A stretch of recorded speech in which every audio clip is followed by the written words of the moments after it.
Let me check. Give me a countdown. Howdy Pioneers, I'm Tanner Lambert. And I am Reagan Yamasaki, and welcome back to your Slice of Sports. Here at Orange, our sports never disappoint, with hype and excitement over the past few weeks that have led into great tournament runs beginning this week, Reagan. I completely agree, Tanner. Now let's jump right into our boys golf. Right now, they are currently playing at OSU Scarlet in the first round of the state tournament. They'll compete in the second round tomorrow. This is the first time the boys have made it to states, and they've had one heck of a season getting there. Last week at districts, they shot a 294 as a team in a great round at Apple Valley, a place where they've excelled throughout the past couple years. Corbin Bentley is one heck of an athlete up there, and hopefully he can make a strong case for the boys today and tomorrow. In the practice round yesterday, they shot a 304 as a team. Last year, Dublin Jerome shot a 309 and then a 298 to win. So right now, they're looking pretty good heading into today. It's going to be all on the boys, though, as they've only got one shot at this in their senior year. Corbin Bentley, Jonathan Green, and Nathan Brown are the three seniors, and Luke Johnson and Mitch Perdue are the juniors heading up the final two spots on the golf team down there at OSU Scarlet today, Reagan. And, you know, the conditions aren't great outside. It's pretty wet. Tough day to play golf. Yeah, sure thing, Tanner. You know, one other thing about the boys golf team is the fact that they have done so well, and they've surpassed all the expectations. At the beginning of the year, the goal was always states, but we didn't know if they were going to get there. And, you know, Coach Ross, he was really on top of the guys, and they've done one heck of a job, and I'm just really happy for them. And hopefully tomorrow is a little bit better outside for it, but they've just got to keep that momentum flowing coming out of that district title win last week at Apple Valley. Girls soccer. They have had a very good season so far and won OCC championships, beat Liberty 2-1, and Maya Kaufman and Morgan Scott on the goals. They have really just done a very good the girls soccer team, I mean, you know, last year the expectations were really high for them. But this year, they look just as good, if not even a little bit stronger. You know, Amanda Porball back there, she's been playing really well all season. And you, alongside Morgan Scott and Hannah Heald, have been getting a lot of goals this year. And, you know, a big win to start off the tournament on Tuesday against Marion Harding, 10-0 at home. Tomorrow, you're home against We are home Newark. against Newark, correct. So another big game tomorrow.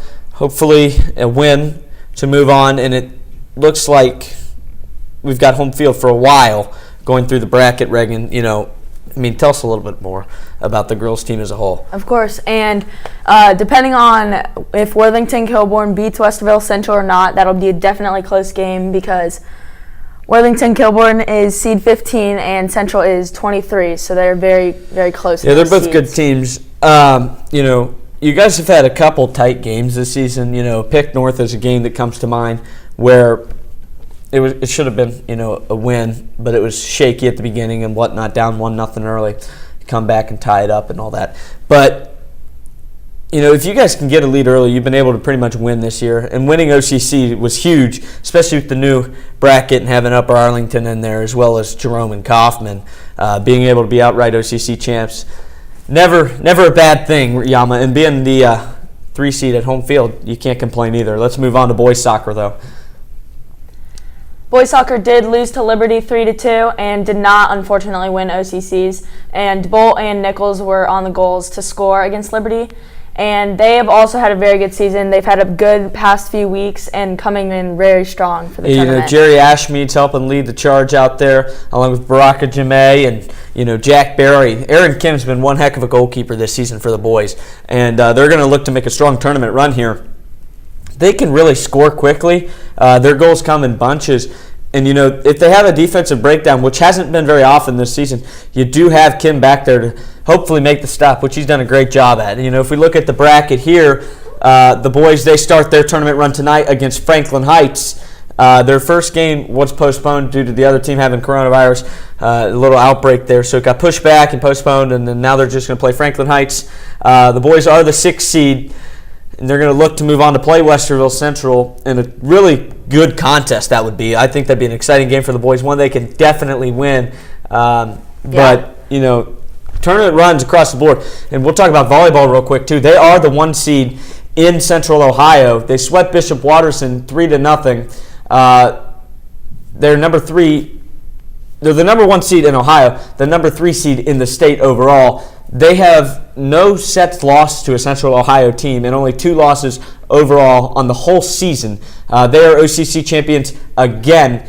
And, I mean, girls volleyball, they're one of the best, most consistent programs Orange has. Every year they keep winning. Sure thing. They do not let down for our program at all. No, not at all. So London Davis, who is the first player to ever get 1,000 kills at Orange, is going to look to help lead that charge going into the postseason. I mean, they have a chance to go to states as well. You know, boys is there today. Tennis is at the state tournament today. Tyler Reed and Caroline Sproul are down there in Cincinnati today competing at the state tournament. So we'd like to wish them some good luck too. They've had a great season out there on the courts. Hopefully they can make some noise, get something done down there. Same with the boys. They play today and tomorrow. And you guys have Newark tomorrow, and boys soccer's home against Franklin Heights tonight. You guys both have home field for the most of the playoffs as well as girls volleyball. Lots of success in the fall for the Pioneers. That'll do it for us today. Thank you for tuning into your slice of Orange Sports.